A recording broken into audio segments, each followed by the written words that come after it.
Good evening, good night, good afternoon, good morning, wherever you are.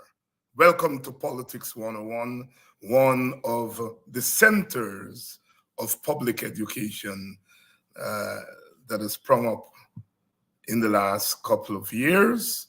And we say public education because what we do here on this program and on other programs is try to mobilize our people using the public platform.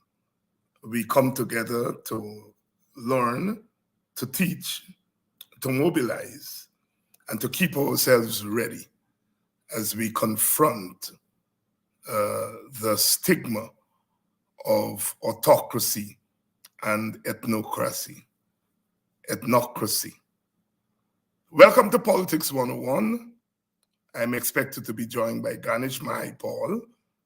Ganesh Mahipaul, Member of Parliament, and he will be joining me for a discussion on some issues that have come up in the public space that were in fact triggered by a statement made by Brother Ganesh, Brother Daniel Siram, Brother Ubraj Narayan, and Sister Natasha Singh, all members of the PNC, and they took offense to a statement made by Rhonda Lane on a WPA platform at a meeting in Buxton. The media tried some mischief by making it appear as though the four comrades condemned Ogunse. They did not. They condemned the statement made by Sister Rhonda Lane, and we have dealt with that statement here on this program several times, and we have our own view on how that statement should be interpreted. I myself had no difficulty with Ganesh and the other comrades responding to the statement, but I found that timing was the essence or not the essence, in the sense that at the time when we had and still have the PPP on the back foot, we felt that it was not the time for such a public statement to be made. And of course, we saw Bara Jagdeo, we saw him at Babu Jan. No, don't think it was at Babu Jan, but certainly in his notorious press conference, using that statement and making it look as though he had something to do with that statement. And it's that mischief by the PPP that I was concerned about when I made the statement that I didn't think the comrades should have gone public, because I know the PPP, and I didn't know they were going to make it look as though it was something that is beneficial to them. And I think that such an assertion by Jack Dio would only encourage people on our side who may have taken a negative view against what the brothers and sisters said. So welcome to Politics 101. Ganesh is going to join us. He's backstage. He's ready. If you're joining us from Georgetown, Guyana, and its environs, welcome to Politics 101. Wherever you're joining us from, welcome to Politics 101. Wherever you are in Guyana, wherever you are out of Guyana, the Caribbean, North America, Africa, Europe, there in South America, Paramaribo, Suriname, French Guyana, wherever you are, welcome to Politics 101. Because you're making history. You're making history in a serious way. You're part of a program that has contributed to putting the PPP on the back foot. And you test when you're effective, not just by what your supporters say about what you do, by the way your enemies react to you. And you saw the street fighter came out on Friday. And then he went to Babylon and he continued. According to Aubrey Norton, he lift up his frock. Not his dress. The dress is too decent for he lift up his frock. And that's how political street fighters operate. And we in the WPA understand we are dealing with a street fighter and street fighters. And when you're dealing with street fighters, you have to meet them on the street. You won't lift up your frock like them, but you don't back down from them. I made that point at WPA press conference earlier today. We don't have guns, or else we would have been in the mountains like left-wing group fighting a guerrilla war. What we have is the courage of our conviction, the courage to stand up to a bully, the courage not to back down from the bully. The bully says, tell the police, lock them up. And then you see how they will retreat. Well, he got his answer today. It's official. Takuma Ogunse said to the world today that if the PPP charges him with treason or whatever they choose to charge him, we in the WPA will treat it not as a legal matter, but as a political matter. And we'll do what we have to do when we're dealing with political matters. And that Ogunse will go to court and plead guilty with explanation. Political leadership calls for courage. You don't ask people to make sacrifice when you're not making sacrifice. That is why what the WPA did has changed the politics. So Ogunse has made it clear. When they're ready, lock him up. And we will not treat it as a legal matter. We'll treat it as a political matter. And we'll have a political response. Starting with Ogunse pleading guilty to whatever charge they put before him as a form of civil disobedience. And the bully can't take that. The bully raises his hand to whip. But when you raise your hand to whip him back, he's left with his hand in the air because he doesn't expect people to confront the bully. And that's what we in the WPA have done. We have put the bully on notice. And we've let the bully know that if you want to play politically incorrect, we're going to play politically incorrect.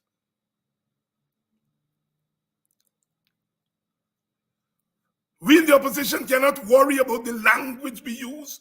When the bully doesn't care what language he uses, the bully accuses the WPA, accuses us, me, David Hines and Ogunse and others. He accuses us of collaborating with the PNC to kill Rodney. You see how far the bully has gone? So we ought not to worry about how far we go. If you want to fight the bully, you go as far as he goes. And the bully can't fight you with a foul mouth, and you fight him with nice language. You know, in the village, we used to say, you got two ways to sing, Sitaria girl. One day me been a bamboo dam, and me see Sitaria lay down there, and me ask Sitaria what she do there. Sitaria, I she petticoat, wine like a boxing ball. And we say some people, they say, one day I was at the bamboo dam and I saw Sitaria there. And I asked Sitaria, what are you doing there? Sitaria lift up she dress and she gyrate like a boxing ball. Two ways we sing Sitaria. You cannot sing Sitaria the second way when the bully is singing the first way. You don't have to descend to the level of the bully, but you have to meet the bully in the schoolyard because he's only a bully in the schoolyard. Can't go upstairs. He can't go upstairs because he doesn't have the chops to deal with upstairs, as my brother Aubrey Norton said. They don't have the intellectual capacity. So they can't go upstairs. They got to keep in the schoolyard and fight in the schoolyard. And so to meet them, to stop them from burning down the school, you have to go in the schoolyard and meet them. And we in the WCPA say, whatever we are, however small they say we are, we decide we're going to show some courage. We're going to show our supporters and our non-supporters how it's done. Courage. Courage wipes away fear. Good evening. Welcome to Politics 101. David Hines here with you on a Wednesday evening, doing it as only we can do. We can do. We smile, we laugh, we dance. We make merry. But behind all of that, like I always say, it's a flashing blade that brings out the human instinct to resist oppression. God didn't make us to lie down and take oppression. God made us as full human beings, endowed with all the capacity of the human species, not the human race. Race is not human. I hear people just use the term human race and just laugh. Race is not a human thing. So there's not a human race, the human species. We're endowed. We always knew we were human, even when we were dragged across the Middle Passage and brought on the plantation. When we were dragged from India and Madeira and China and brought to Guyana as indentured laborers, we always knew we were not indentured laborers, we were human beings. We always knew that. We didn't need laws to tell us that you were human beings. We are human beings too. We are human beings too.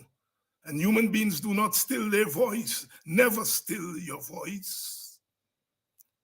Brother Jimmy Cliff says, I'd rather be a free man in my grave than to be alive as a slave. We've got to let the oppressors know that. We've got to let them know they're not going to bamboozle us with fancy terms such as democracy, because we send our sons and daughters to school to learn about democracy too. And they will not define democracy for us. We who have labored on the plantation without pay, whether indentured laborers or slaves, we labored without pay and little pay. We know that today, when we continue to labor with little pay, we are living on modern civilization. And you can't have a modern civilization and call yourself a democracy. A democracy protects its people, builds homes for its people, not lick down their homes with bulldozer. Oh, elections. Elections by themselves are not democracy. Elections are democratic procedure. The procedure that you use to put a government in place. However, the democracy of a government is tested by the substance of what the government does. You cannot kill young men in their beds at night and call yourself a democracy. You cannot, as soon as your opponents open their mouth, you threaten to jail them. Show me a democracy across the world that rules by jailing. Ralph Gonzalez told us, take we licks like a man. He should have tell his friends them that. Because now they're taking the licks and they're calling on the police. They're calling on this body. They're calling on that body. Listen to what your friend from St. Vincent said. Take your blows like a man, Jack. You. Don't use Jagan's Day to cuss, lift up your frack, and skin your ass on this country. I know Dr. Jagan before you know him. Barra Jagdio and Orphan Ali, you all are little boys. I know Dr. Jagan. I didn't agree with all of his politics. But he's a man of honor and dignity who contributed so much to this country. I don't care whether he's the father of the country or not. That doesn't interest me. Half of this nation believe he's their hero, and I respect that. And on Jagan's Day, with his daughter sitting there, all you can do is lift up your dirty dress and show your even dirtier underwear, skinning your ass at your nation. I don't know who turn in the graves or who don't turn on their graves, but I've never seen Cherry Jagan operate like that. As I said last night, I pay homage to a man who gave so much to this country, who's partly responsible for who I am, because he was.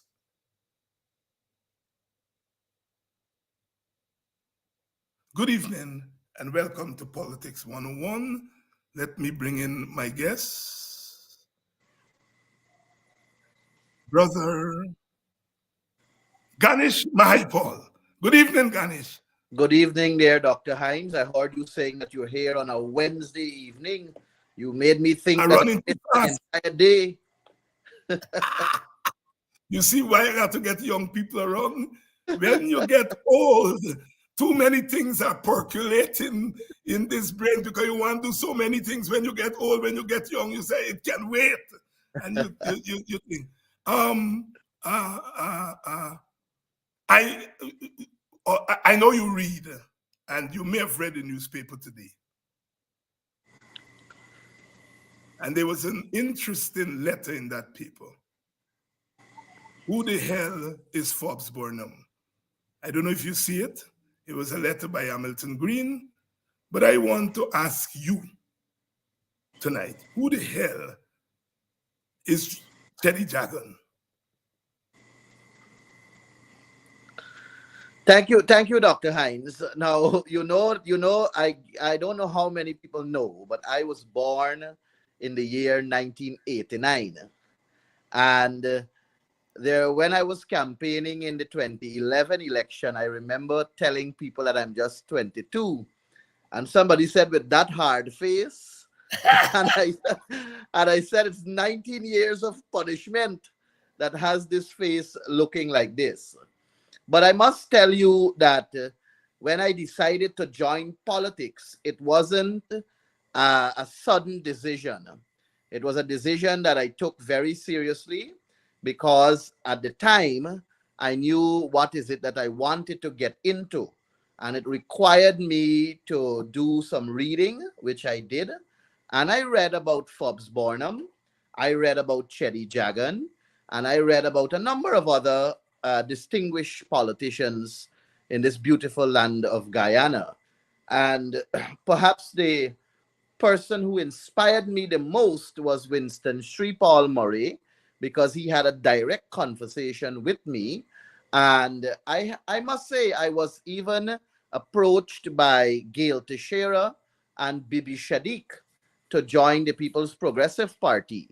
But when I did my homework and I read up about politics and democracy and political parties, how they operate and how they treat their own people within the party, and the hierarchical structure of the PNC and PPP, I recognized that the People's National Congress Reform was a party that was more inclusive and a party that saw the importance of the grassroots membership.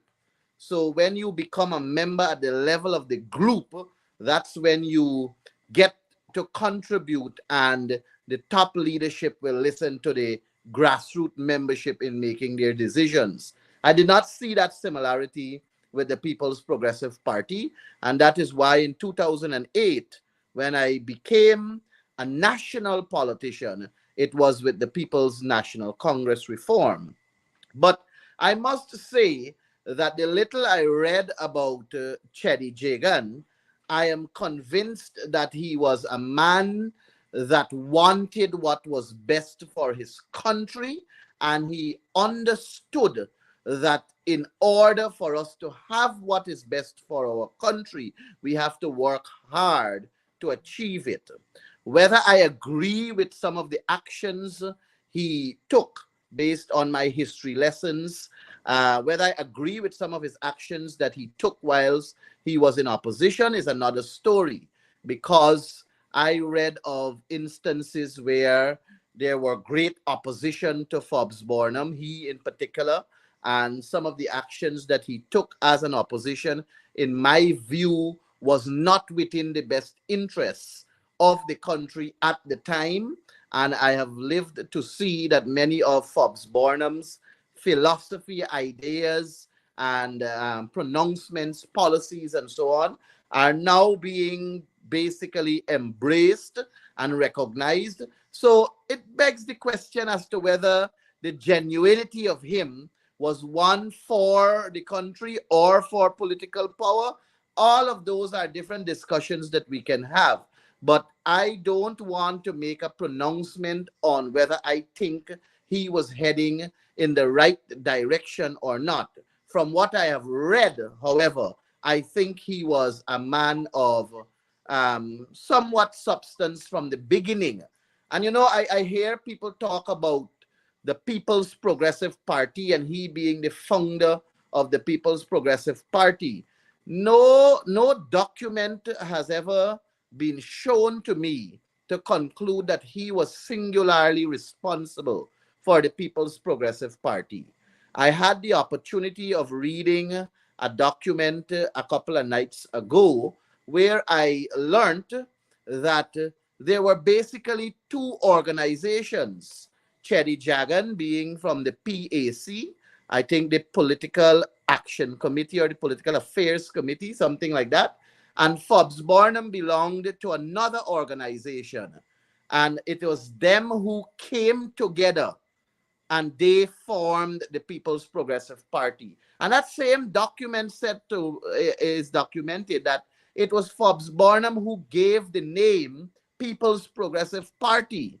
I will send you the link, Dr. Hines, so perhaps you can also have a read. But I don't think that we can, as a nation, attribute the People's Progressive Party singularly to Chedi Jagan, because the names of Fobbs Barnum, Ashton Chase, and a whole host of other names are equally there and must be respected. And when we speak of the PPP in the 1950s, in fact, I think it was the 1st of January 1950, when the PPP came into being, we cannot speak about Chedi and leave out Fobbs Barnum. And when there was that split between Fobbs Barnum and Chedi, it was the PPP Jaganite and the PPP Barnumite. So Barnum was always involved there. Barnum has an equal stake in the formation of the People's Progressive Party, and any political party, any person within a political party that seeks to speak about the PPP and deliberately leave out Fobbs Barnum is basically trying to rewrite history, mislead the people of Guyana, and think that we are not academic enough to know the facts. I will share that document with you, Dr. Please Hines. do. And I can tell you, as a political historian of sorts, that when the PPP was formed, Dr. Jagan was the leader, Mr. Burnham was the chairman,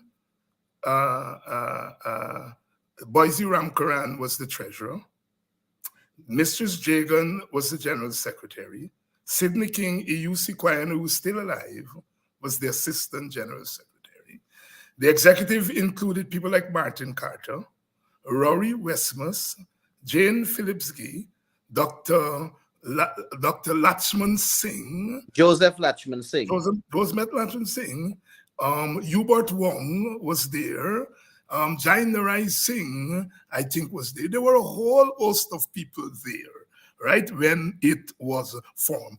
I like to tell my students and my audiences, as I did last night,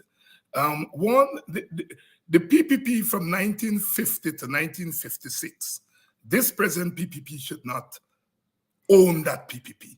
That PPP was a different PPP altogether. It started to go away with the split of Burnham, Lachman Singh, and Jainarayan Singh. They left with their people. There was a second split in 1956. I don't think Jainarayan Singh left that period. Maybe we could check it out because Yeah, I know. Let's not split hairs. But he left with Burnham, and he was a high official in the Burnhamite faction, right? And then in 1956 there was another split, the ultra left split. That's when Sidney King, now Quayana, Rory Westmus, Martin Carter, Keith Carter, Martin Carter's brother, and some others, they left in 56. There ended that first PPP. The PPP that we have now came out of the Jaganite PPP, and the PNC that we have now came out of the Burnhamite PPP. So I am arguing that that early PPP ceased to exist after Quayana et al. Left. Just a little piece of history, right? But they usually claim all the PPP. Because they claim the old PPP, they have to left. I confronted Mrs. Jagan.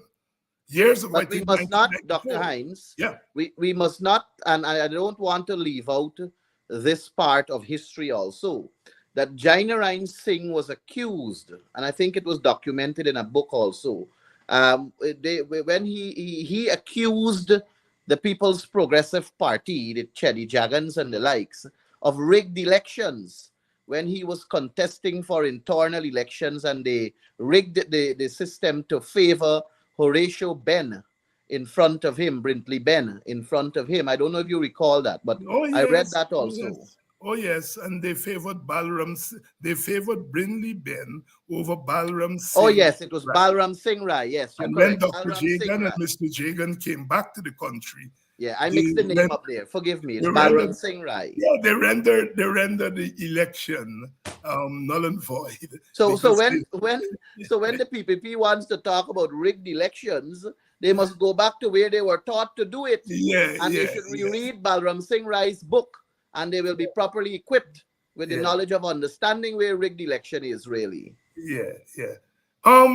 Ganesh, you said that I remember when you were at UG, and you said that as a young man, you decided to join the PPP. The PNC. The PNC, sorry. Don't make that mistake again. Were you crazy? A young, nice Indian boy, looked like a pandit, and you didn't choose to join the Indian grounded PPP. You choose to join the African grounded PNC. Take us into your young mind. I know Winston was your mentor and so on, but you had to make the final decision. Were you crazy? What I'm about to say to you might shock you. Okay, go ahead. And I didn't even know it. I learned this, as a matter of fact, I learned it in 2018. My grandfather, his name is Mahipaul, from Better Success, and every time Fobbs Burnham would go down to Essequibo, he would normally go to my grandfather's home. In fact, he slept there and he ate there before. I never knew that until 2018 when it was said to me. And you know, it was said to me by comrades right within the PNC. My uncle, my father's eldest brother, my grandfather's eldest son, is also a PNC member and has been there since 1964. But they had no influence over me joining the PNC. I grew up in a community that is predominant East Indian. I went to school in Essequibo Coast, not knowing what was politics, never been a part of politics. I was an active student at the Anna Regina Secondary School participated in debating and all the extracurricular, co-curricular activities. I would like to believe I did well. And when I came to the University of Guyana and expressed an interest in student politics, and I was influenced by Jason Benjamin. I think he was a remarkable student president, by the way.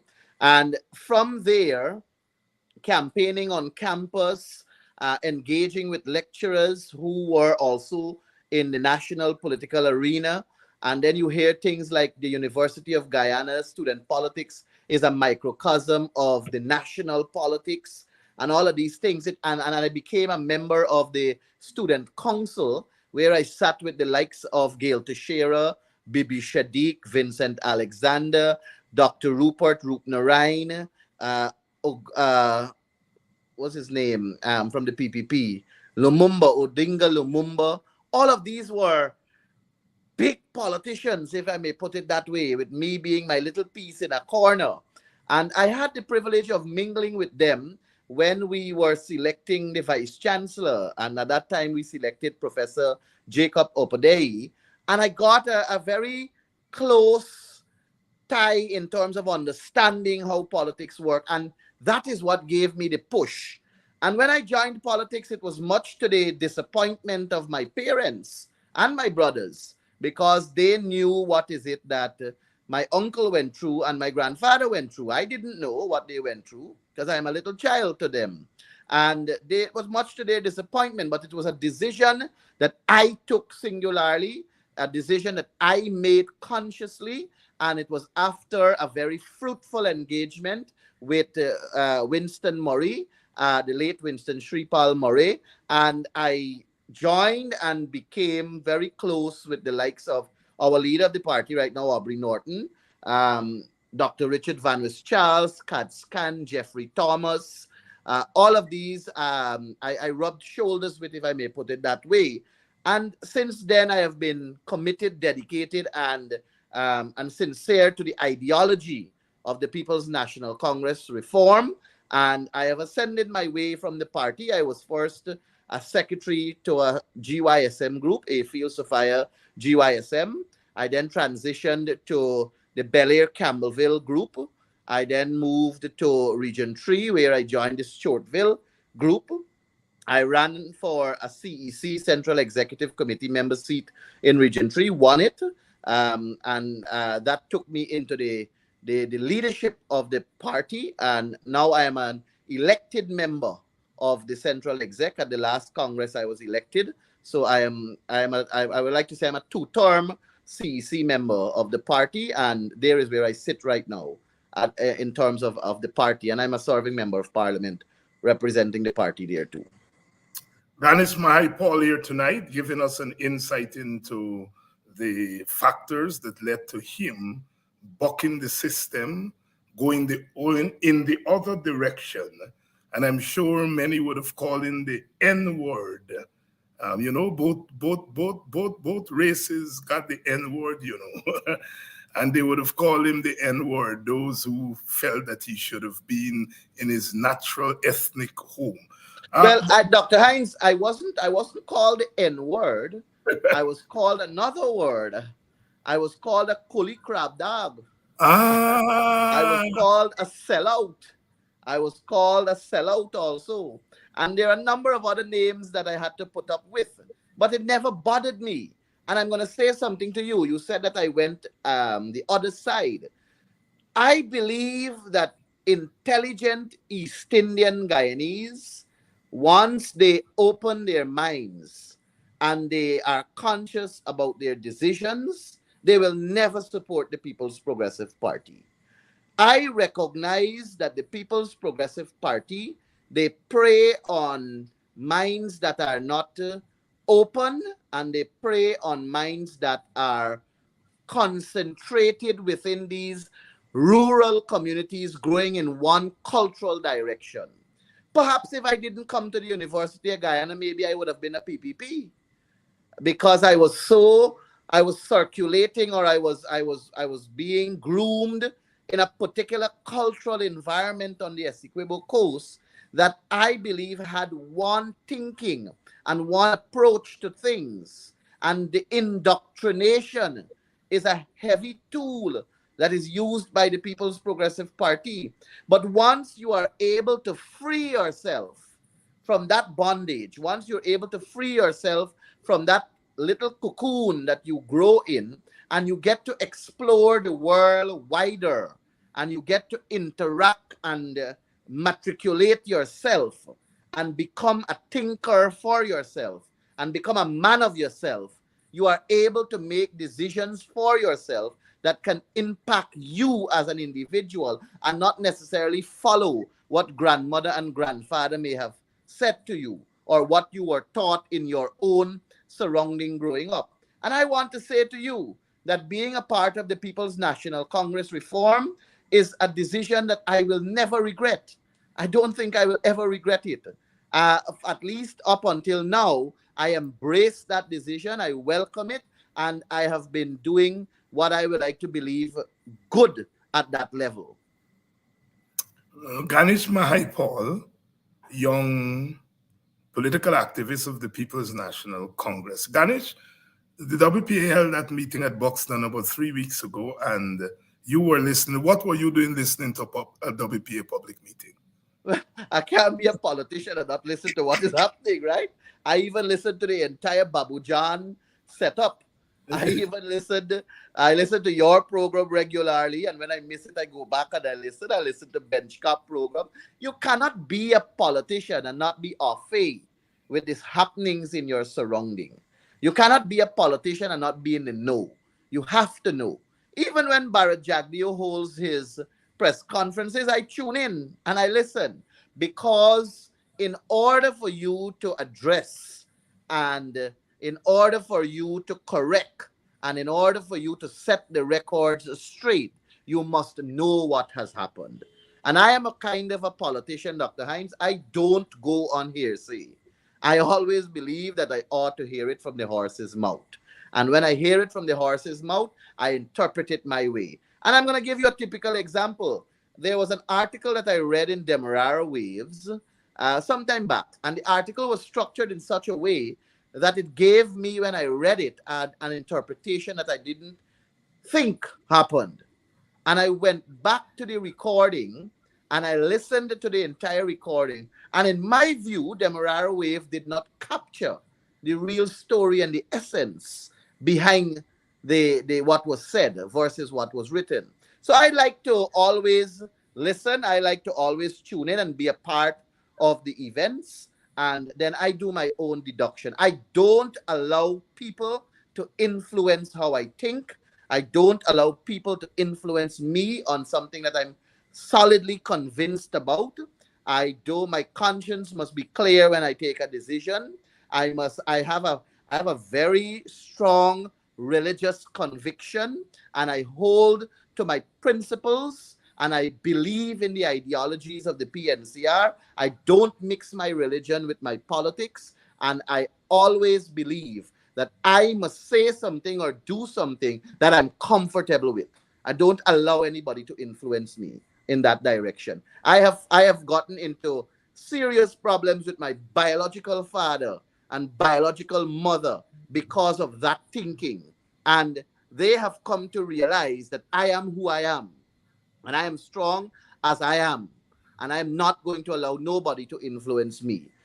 Dr. Hines, I will go as far as to tell you that a cousin of mine who shares the same last name told me once that I'm causing him to have trouble at his workplace. Mm-hmm. And I said to him, well, you go and change your name. I'm going to keep my own. You go and do a depot and change your name. I'm a very firm, strong, convicted person in what I believe in. And if there's anybody, blood or not blood, that believe that I am an hindrance to their progress, then they can do things to change that. But I don't cross paths with my brothers in the sense of letting or influence their direction. None of my brothers or none of my relatives that I know within my grouping, save and except my uncle, are aligned to politics. And I do my thing, they do their thing. We don't allow politics to divide us, if I may use it that way. Good evening to all of you. I notice a couple of you are joining us from Maryland. As you all know, Maryland is one of the places close to my heart. As I said, my nation there from there. My mother, my brothers and sisters, plenty nieces and nephews. They are there. I lived there myself for about 12 years, so I know Maryland well. So Maryland is in the house. I see at least two or three of you from there. Good evening. Good evening, Maryland and Maryland, Virginia, Washington, D.C., the tri state area. Thank you for tuning in. Ganesh, so you were listening to this meeting and you heard Rondeline make a statement. And then what? When I listened to Rondeline's statement, I believe when she started to speak, her direction was good. She was going with a message that was necessary and a message that was correct. But if you listen back to that recording, Dr. Hines, her last point that she made, I think straight from her original message that she began with. And I took offense as an Indian, as an East Indian, over what she said. And I must tell you that I didn't just listen to it one time. And I knew that this was going to come up. And this is the paper that I wrote on since that day when I listened to it. I went, I listened, I played it back, I fast forward, playback, rewind, playback to ensure that I capture the words exactly as was said, so that my interpretation of it will not be skewed in any direction. And at 13 minutes and a couple of seconds into the recording, persons can go back and listen to it too, because it is on CAMS TV and it is still there, where she said, we must take a firm hand with our land. When we came here from Africa, when we came here from Africa, who knows Africa knows the landmass that we were accustomed to. All these other people who came here, who suddenly get in land, many of them came from the slums of India. And if you look at the amount of persons in India, 1 point something billion, to that little landmass, you understand what is going on in India. They lived in pipes. They lived in all the deplorable places. And then she went on and said, we came from Africa. We know about lands. And at 16 minutes into the recording, so now that these people come and trying to grab our ancestral lands, we must put our foot down on it. My problem, and that's unquote there, my problem with that, Dr. Hines, is when you take a broad brush and you paint everybody that is of this East Indian ethnicity one way. That is my problem with that. And I believe Rondeline, and we did say in our statement that we understood the hurt with which she spoke. And we did say that we understood how hurt she felt. But we cannot allow, and at no time will I allow, for people to paint East Indians with a broad brush, categorizing all of them as the same. I have close family members and relatives, in-laws and blood-related family that are facing hardship at the hands of the People's Progressive Party. I know Obraj Narain has been facing it too as mayor of Georgetown, and you would recall the incident he had recently where he was taken to the police station and so on because he lied down to block the road from vendors of African descent being trampled upon. Daniel Siram is facing a similar hardship. Daniel was even called a cutthroat by Barrett Jagdeo in my presence when I objected, and we both chided Jagdeo, if we may put it that way. Natasha Singh Lewis is also faced with heavy hardship. Dinesh Jai Prashad in Region 6 is equally faced with hardship. And it is not individual hardship, Dr. Hines, because these people and myself, we have families, we have friends, we have a life outside of politics with people who associate with us.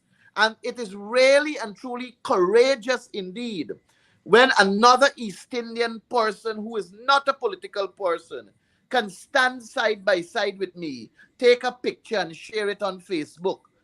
Because the People's Progressive Party operate in such a way that whomever they believe you are associated with, they target that person too.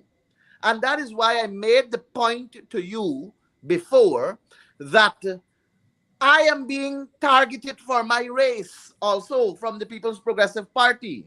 Daniel Siram, Ubraj Narain, Natasha Singh Lewis, Geeta Chandan Edmond, Dinesh Jai Prashad, name them. Ronald Cox, whoever else we have.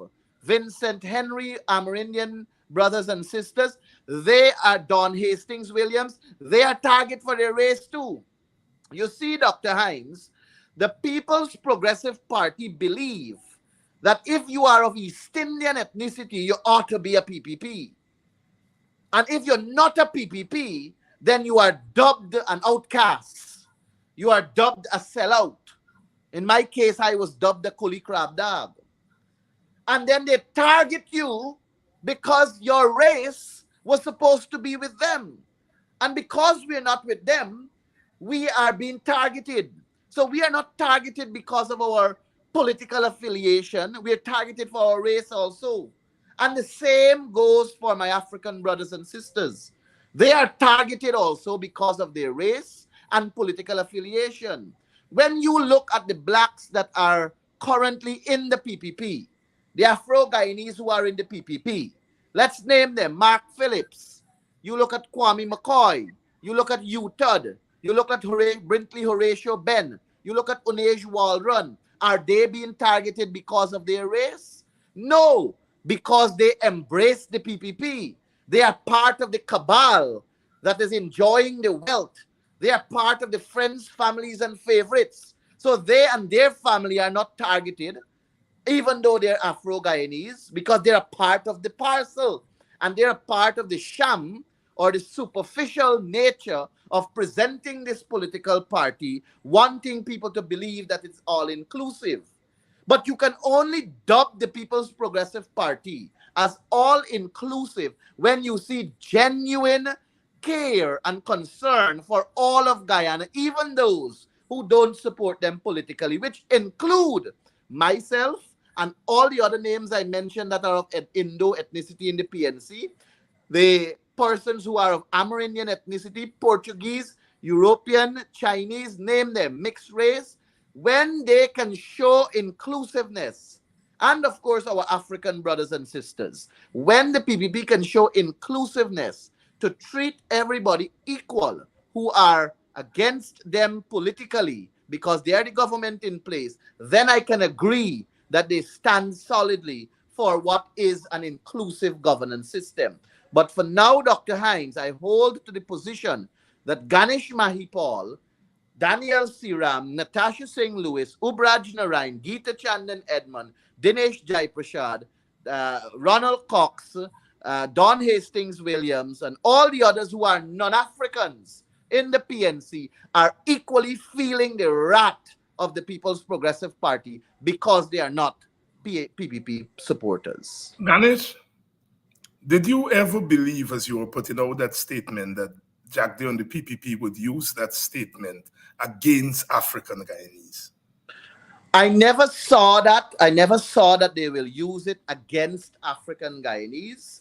And I believe when I called you, you will recall, Dr. Hines, I Yes, called you you did that call me. Saturday morning Yes. and I said to you, well, I missed the call at first and Yeah, you I was returned. traveling and then I called you Yes. back when And I then you got called me back right. and you said to me that you took note of what Rondelaine said also. Yeah. And you also said to me that you believe she did go a little overboard there. And you apologized to me for what she said. And you further said that she is not a WPA member.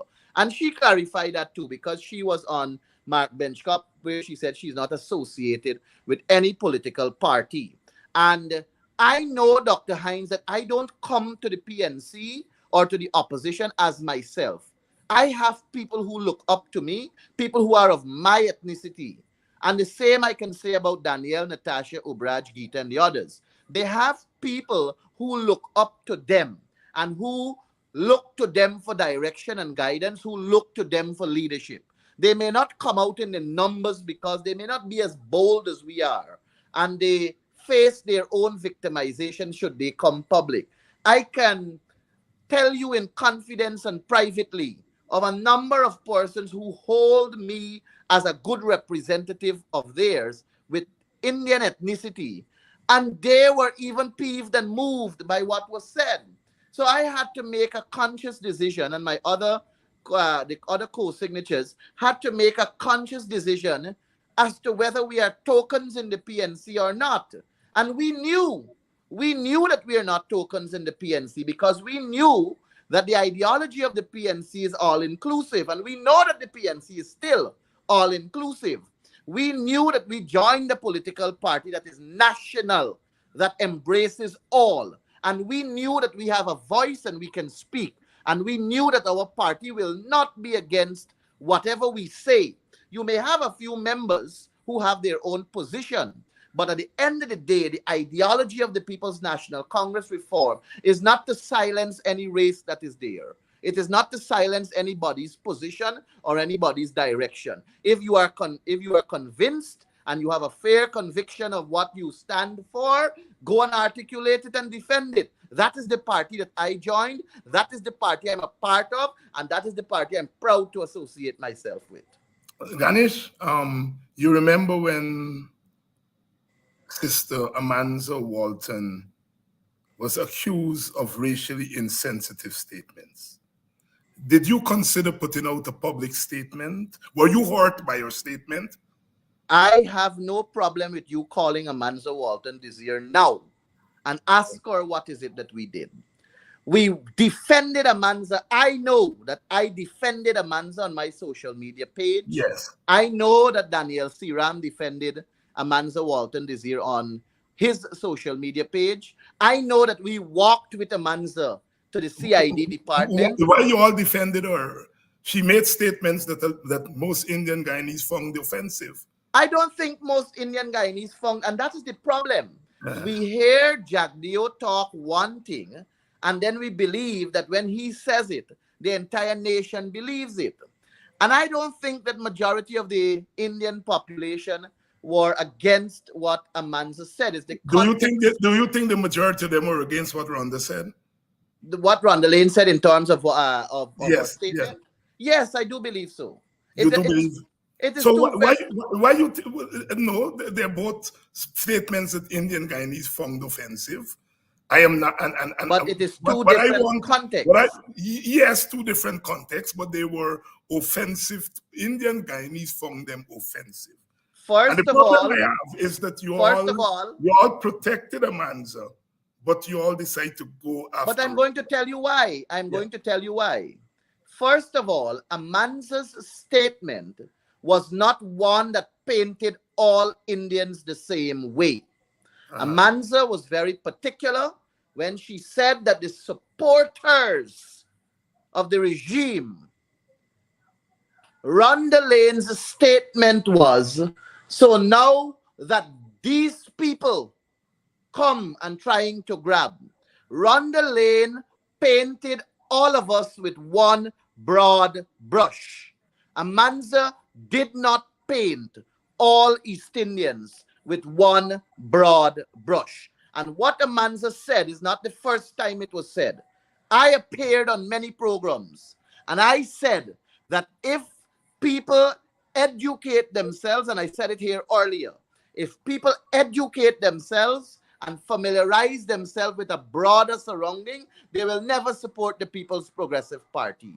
But because they isolate themselves in one surrounding, they are being indoctrinated. And that is the point Amanza was making, which is what I did not disagree with.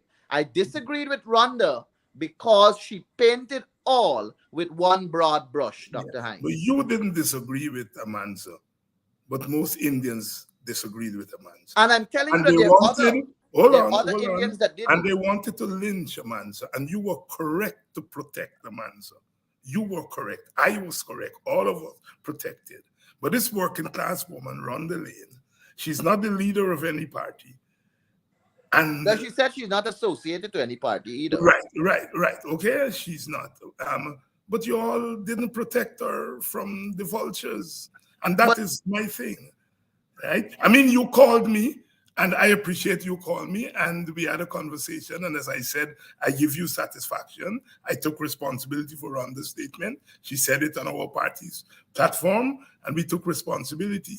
But I felt in a season when we had the PPP, and we have the PPP on the back foot, that going public was delivering something to them that they badly wanted. And you heard Jack Dew at his press conference, waxing lyric about the Indian Guyanese brothers and sisters. And so that was my major concern. If you look on this program and the comments here, not one single African Guyanese, not one single African Guyanese is saying, I disagree with Rwanda. They're all saying, I agree with Rwanda.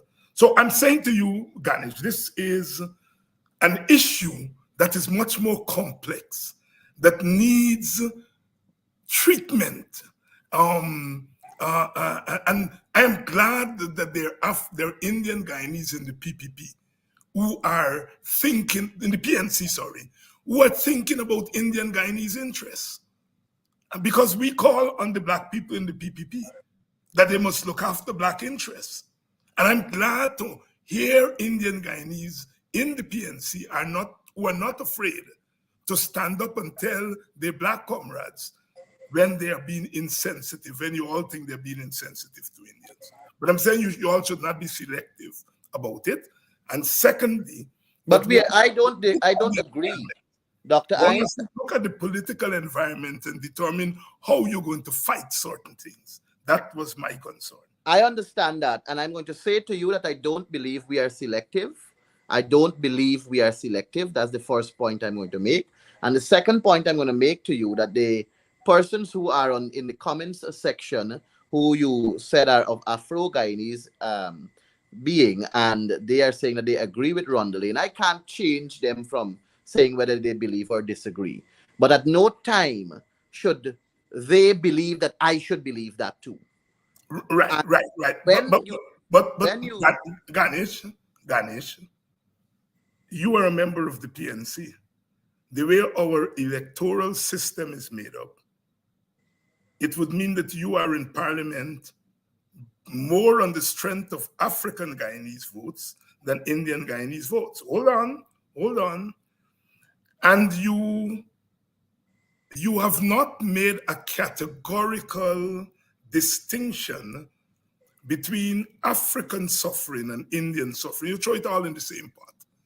And for a lot of African Guyanese, they have a problem with that because the African Guyanese oppression dates back to a cruel thing called slavery, which no other ethnic group has. And so that group experiences denial and oppression differently from other groups. But you are not making that categorical decision and is sending Black people crazy, including Black people who love you. And they're pointing out that you are in parliament because of Black people votes. How do you respond to that? I respond, let me say this to you. I laughed just now when I saw you going down that line because I distinctly remember I was told that in a very crude and rude way before. And Dr. Hines, in region number 3, where I am the member of parliament for region 3, there were 23,000 plus people who voted for the APNU AFC. And overall, we know GCOM gave the figure as 218,000 people. And I don't disagree that majority of the people who voted in region 3 for that 23,000 plus are of Afro Guyanese descent. But I believe strongly that there is a group of Indian people, probably in the hundreds, that also voted for the APNU AFC. When I campaigned in Region 3, as I have been doing since 2011, as you know, because you and I spoke at Pleasance before, we spoke at Buxton, we traveled the length and breadth of the coastline campaigning. I never tried to suppress how Afro Guyanese are being treated. In fact, it was me in my budget speech, as recent as this last budget, who said that the harsh reality of Guyana is that there are 7 distinct Guyanas. And I said that the Afro Guyanese or the African Guyanese, they have the harshest or the worst Guyana than the others. So I am very conscious of the fact that a great majority of Afro Guyanese are feeling the wrath of the PPP. The communities are not represented and treated equally as how they treat other communities that are non-Africans. I have looked, for example, at Denamstel and I've compared it to Lenora. Lenora, every street is asphaltic concrete, and you can see the difference in terms of development versus Denham. And I've not run away from that. I have accepted that the political party I'm associated with is driven predominantly by Afro-Guyanese votes. But I'm also saying to you, Dr. Hines, that it is a party that does not hold to that principle that it's a one race political party. There is space and vast amount of space for people like me, people like Ronald Cox, who's an indigenous brother, and for people that are mixed and of other ethnicity. And our interest that we bring to the political party is also to advance the cause, to ensure that it remains inclusive and ensure that there's that space to bring in other persons within our party. It was never envisaged for us to be, because of that majority of vote, we have to hold one certain line or one certain direction. We come there because of our diversity. We come there because of our own cultural alignment, our own religious conviction, and whatever else. We bring that diversity in one, and we reflect a true Guyana. We reflect a true Guyana. Yeah, I'm gonna ask you the last question. I have watched Indian Guyanese and African Guyanese community. I've had a long association with Rupert Rupnarain. Oh, I love Dr. Rupert And Rupnarain. he always reminds me that he got more godchildren in Buxton than me, including one of my sons. All right?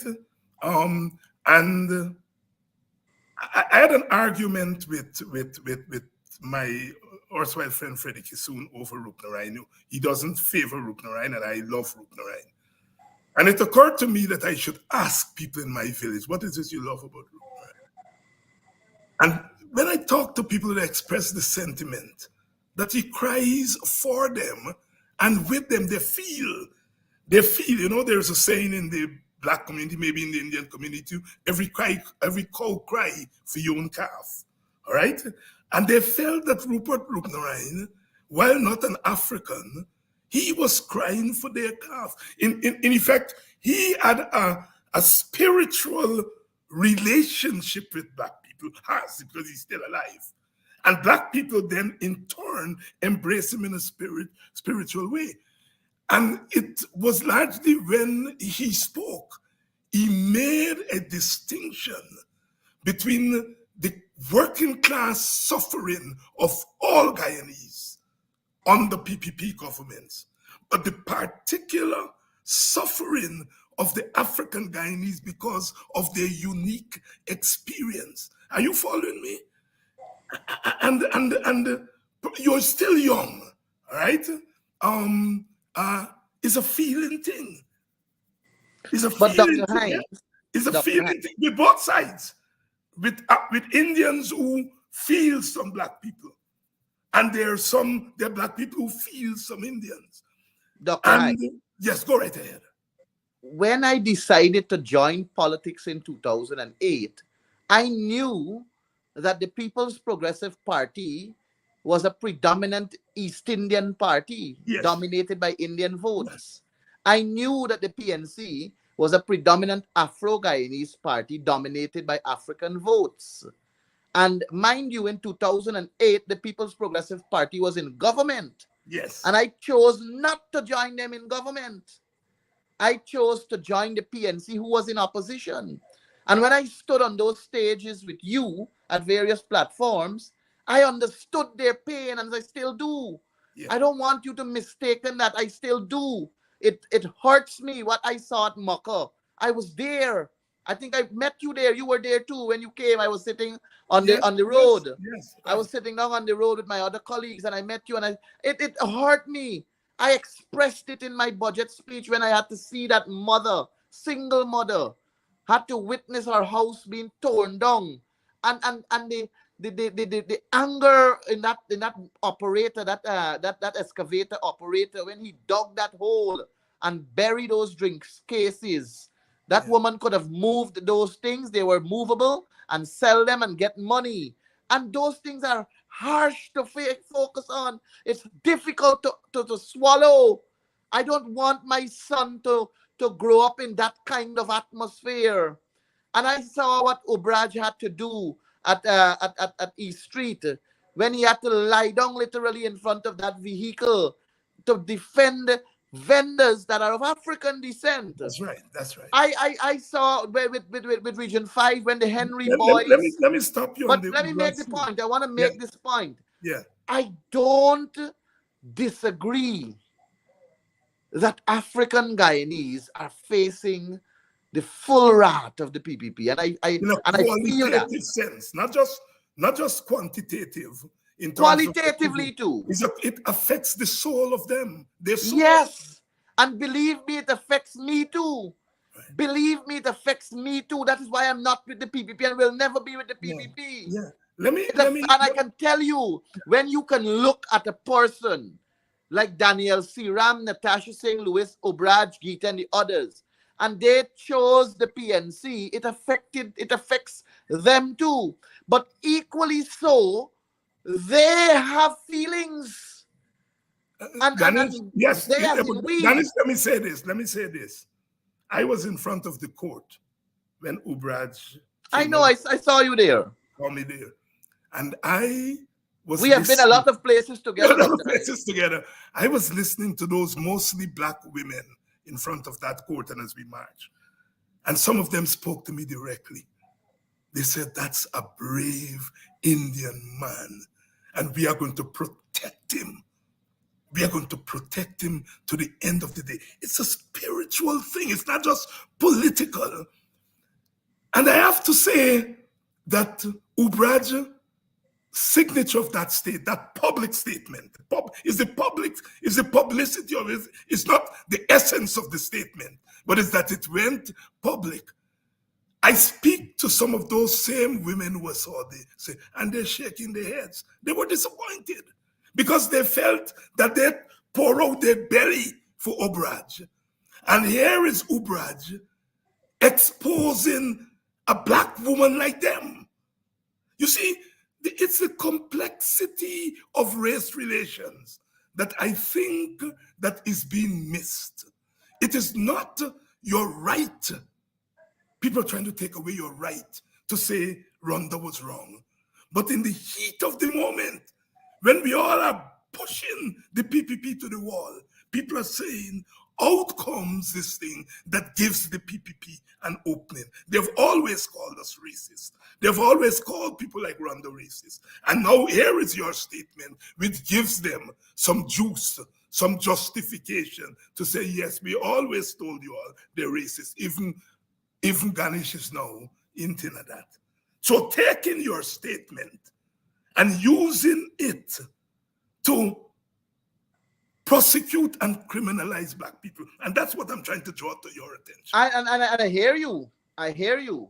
And I'm going to say to you, Dr. Hines, that in that statement, I wish for you to reread it and recognize that what we simply did was to say that we disagree with Rhonda Lane painting all of us with one broad brush, but we made sure that we mentioned that we understood where she's coming from. And that was not a statement that was political. It was seriously coming from the depth of our hearts. From the depth of We your understood what she was saying, Dr. Hines. Don't and listen, you will agree with me because I heard you mention it before. We didn't put a statement out for Takumo Gunse because Ogunse message was applicable. Perhaps I would have tweeted some of the wordings that he went down the line with, but his message was applicable. And we did not go after Ogunse to put out any statement because we don't believe his message was offline. But Rhonda Lane, as I said to you, spoke well at the start of our delivery. We agreed with her when she started. My only thing, Dr. Hines, is that when we want to paint all with one broad brush, I have to distinct myself because I know that I am an educated Indian. I am a religiously convicted, my religious conviction is towards Hinduism. I am a lover of the People's National Congress reform, and I stand up for what is right and just. And I will fight for Afro-Guyanese more and more every day, as I will equally fight for all the other races that are not being treated with respect in this country. And my simple problem was painting all of us with one broad brush. Ganesh Mahipaul, and he mentioned Takumo Ogunse. WPA had a press conference this morning, and when Ogunse was asked to comment, he said, whatever they want to charge me with, whether it's treason or what, I will go to court and plead guilty with explanation. And he made the point that if they arrest him, we are not going to treat it as a legal matter. We will treat it as a political matter. And our response to it will be a political response. His response in court will be a political response because we came onto the streets and put our party on the line to stop bypass of Black people, to stop murdering Black people, to stop oppressing Black people. And as Ogunse said this morning, he's prepared to pay the price. We need, I think, more bold and courageous leadership like that. As I said, the bully don't go into the schoolhouse. He stays in the schoolyard. And you have to go down the schoolyard and you point your finger in his face. And the first time a political party point the finger in the PPP face, they start to backpedal, calling on the police for help, calling on this body for help. This body must condemn, that body must condemn. No, stand up and do like Ralph Gonzalez de tell we. You must stand up. You, PPP, stand up and take your blows. Ganesh, you're a parliamentarian. The PPP has closed the democratic door on parliament. The parliament is not a democratic space. It is not a democratic space. There's not very much that you all can do in there. And because of that, you all are getting licks from your all supporters, the people who vote for you all. You all are getting blows. Why are you all still in there? Why you all don't come out, etc., etc., etc., etc. Do you, and I heard Ricky from the AFC, and his last name is good, Ramrup? I heard Ricky Ramsarup almost expressing frustration with the people who express those views. Are you understanding why people are frustrated with that parliament and by extension frustrated with you all? Do you get it? I think, Dr. Hines, that I understand people's frustration, and as I said on Mark Benchcup program before, that the issues will keep piling up and the demands for us to act in a more radical way will become more prevalent in the minds of people. They will demand more of us, especially radicalism, because of the growing issues. Cost of living is perhaps the harshest one ever. But Dr. Hines, listen, let's not run from the facts. I remember that a protest was called at Square of the Revolution, and the turnout was very small. I remember that the PNC calls for protest every Tuesday. I believe this today at midday, they were present in front of GCOM, and the turnout was very small. I remember that there were many other engagements that were called for us to rally. We had a meeting at Burnham Court on, I think it's Carmichael Street, that Carmichael and Middle, Mhm. and the people showed up to listen and so on. Yes, but I think the crowd could have been bigger. And it's not that these people don't support us anymore. They support us. They believe in us. And they are going to vote for us. I have no doubt about that. But you see, when these protest actions are called, like the one that was called today, and the turnout is low, most of the people who express their dismay and their anger and their hurt and calling on us are not coming out with us to these protest lines. And that ought to be taken into consideration, and that must be factored in. Today, this Tuesday, and we will have another one next week, Tuesday. Next week, Tuesday, there's going to be another protest in front of GCOM calling for a clean voters list. Ganesh, Ganesh. You remember 3 years ago, 2020, during the 5 months? Yes. You remember the thousands of people who were prepared to defend those ballot boxes? They went to State House and lie down and make Ranger come out the car and talk to me. You remember Yes. that? Yes, I do. The question for us political people is, why were they coming out then and why they're not coming out now? The WPA made one statement, and tens of thousands of our people come out. They didn't come out on the road because we didn't call them on the road. We call them to register their solidarity with what we said, except for Sister Gita. No public person on our side has condemned Ogunse. It means that our people are not necessarily ready to come on the road. What they want to see is the leadership clearing the way so that they can see through. People don't come on the road just because you call them on the road. Something has to bring them on the road. I'm not disagreeing with you, you know. All right. All right. I'm not disagreeing with you, and I'm happy that you said the leadership must clear the way. Yes. I'm happy that you said that. And Yes. you are a part of the leadership. I am a part Yes. of the leadership. And we all have to work together to clear that way. We all have to have all the necessary plans in place for whichever direction things may go so that we can keep our people safe, protect our people, cover our people, and ensure that our people remain safe at the end of it all. Yes. And I think you understand my statement I very understand what you're saying, and I know you were around in the 2011 marches.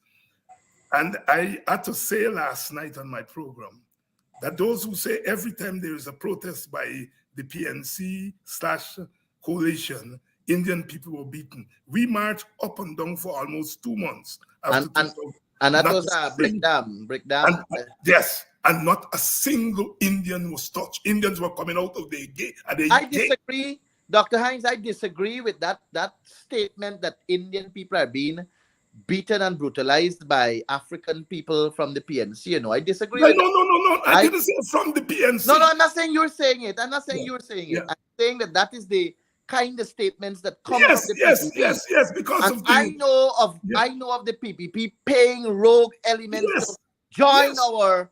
our protest lines to do those mischief. The But PPP is I a was wicked saying that party. 2011, we kept the saboteurs out. And you know, I remember, Dr. Hines, I remember that last march we had in 2011. It was a Friday afternoon Yes, when we walked from Stabrook Square straight to Coffee Square, yes, down Brick Dam Road, and this. Then we were, I think it was the Dr. Rupert Rupnaraine was the prime ministerial candidate then, and Mr. David Granger who addressed us. I remember those days, and that's the point I'm making is that it's not you know, I hear recently the word Johnny now come lately. I don't think I'm considered a Johnny now come lately, but the fight for a better Guyana and the fight for our Afro brothers and sisters to be treated better is a fight that I embrace. I would love to see Mark Phillips and Kwame McCoy and Hugh Todd and Onage Walron and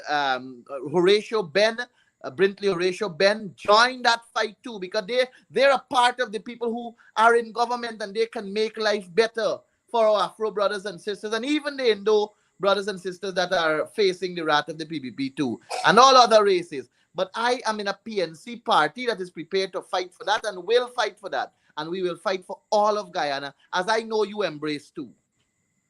Ganesh, lots of people on our side, supporters of the PNC and non-supporters of the PNC, have been bemoaning what they see as divisions in the PNC.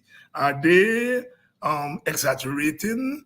Is it as bad as it looks from the outside? Well, I don't know. I don't know how it is seen from the outside because I'm inside, right? Right. But I don't believe that in my party there exists any sort of animosity, hatred, and disdain for anybody. Okay. The democracy that exists in my party allows us to disagree and agree. And we know to ourselves that we have a party leader in the name of Aubrey Norton. We have a party chairman in the name of Sherwin Holder. We have a party general secretary in the name of Don Hastings Williams. And we have a central exec. And I would like to say to you, Dr. Hines, and to the entire viewership, that nothing is wrong with disagreeing. Nothing is wrong with us having a different view. But everything is right when we come together for a common cause. And all of us in the People's National Congress Reform understands that defeating the PPP is our primary objective, because they are responsible for the suffrage of our people. And we have to regain political power in order to satisfy the request of our people. But we are not going to be superficial about it. The strength of the PNC is its diversity. The strength of the PNC is our ability to speak as members. We are not driven by a dictatorship like the PPP. If Jagdeo said run, everybody run in. We are not like that. We are a party that is very democratic, and we respect each other, and we stand with each other, and we will fight with each other. After listening to and my fight program, for each other too. Yes. After listening to my program last week or sometime, you called me. You heard I said in the program I was going to call you. You called me before I call you. Have you called Rondalane? Well, I called you after I recognized that you were not calling. But you know, I was going to tell you just now. Yes. That I was in the region a couple of days back, and I was, with all intent and purposes, going to Denhamstel to reach with Rondalane, but the Harbour Bridge had some issues. And given that, I wanted to say it just now, but given that you have raised it, I am going to assure you, and if Rondalane is looking at this she is looking program, that a day will come in the near future where you may very well see a picture on social media with Rondalane and myself. I hope it is embracing years. I don't like to instruct young people what to do. I don't like to put the thing is, if young people like to be instructed. But I am instructing you in a brotherly way. Please go and meet with Rhonda. I think I listen, Dr. Hines. You said on your last program that I was referencing the program you were on, Mark Benjamin. And it wasn't deliberate. It wasn't deliberate. Honestly, right. I hold no animosity towards you or nobody. Even even Rondalane. I'm not a person like that. I am a person who believes what I believe in, and I speak my mind, and I sleep with a clean and clear conscience. And I have nothing against Rondalane. I know Rondalane. I don't know her personally, but I know that she's from Denhamstel, and I am prepared to engage Rondalane. Look at what she said. You see, once it is not on a Tuesday because I'm out on protest. So Rhonda was probably one of the person out there. She goes out every Tuesday. But please go and meet with Rhonda, because it might not be me alone. Right. In politics, the human touch matters. I agree. Ganesh Mahipaul making a commitment here tonight that he is going to meet Rhonda Remember Lee. you remember you made a commitment to call me and I had to call you, right? And you call me. All right. All right. All right. Right. Thank you very much, Ganesh, for coming on. And I'm very glad you came on because I think we have done a lot with this conversation here tonight. And we need this on our side. We are being beaten down every day as opposition people. We are being beaten every day as opposition people. And Professor Nettleford, Rex Nettleford of Jamaica, used to say, we are all we have. We are all we have. We are all we have. Thank you, my brother. Thank you very And much. looking forward to seeing that picture with Thank you you. very much for having me, Dr. Hines. It's always a pleasure and privilege. You know that. And I never shirk away from appearing on your program or any other program which I'm requested to be on. And we are looking forward for that picture with you and Rhonda. Definitely. Thank you very much.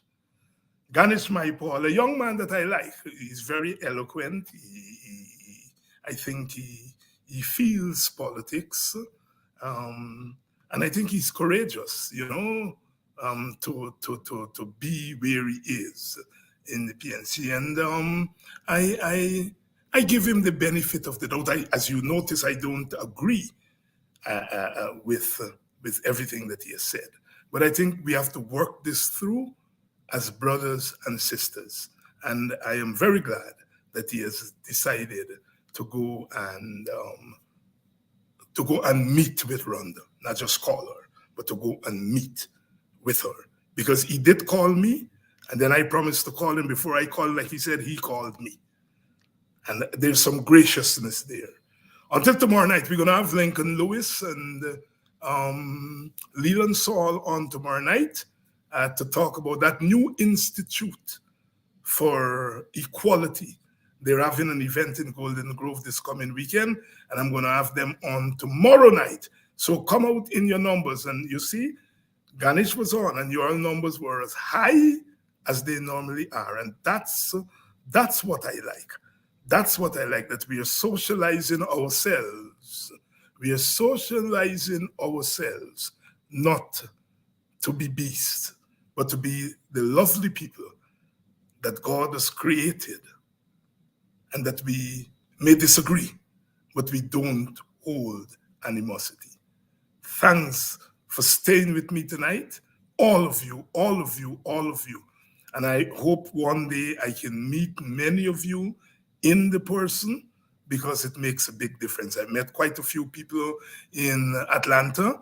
I meet a lot of people when I am in Guyana, but some of you, I haven't been to New York, and I'm trying to get to New York shortly, so that I can meet lots of you in the New York area. But thank you all for the support. Thank you all for the confidence, and thank you all for the struggle. Tomorrow night, it's going to be Lincoln Lewis and Brother Leland Saul, who will be on to talk about that Institute Against Discrimination.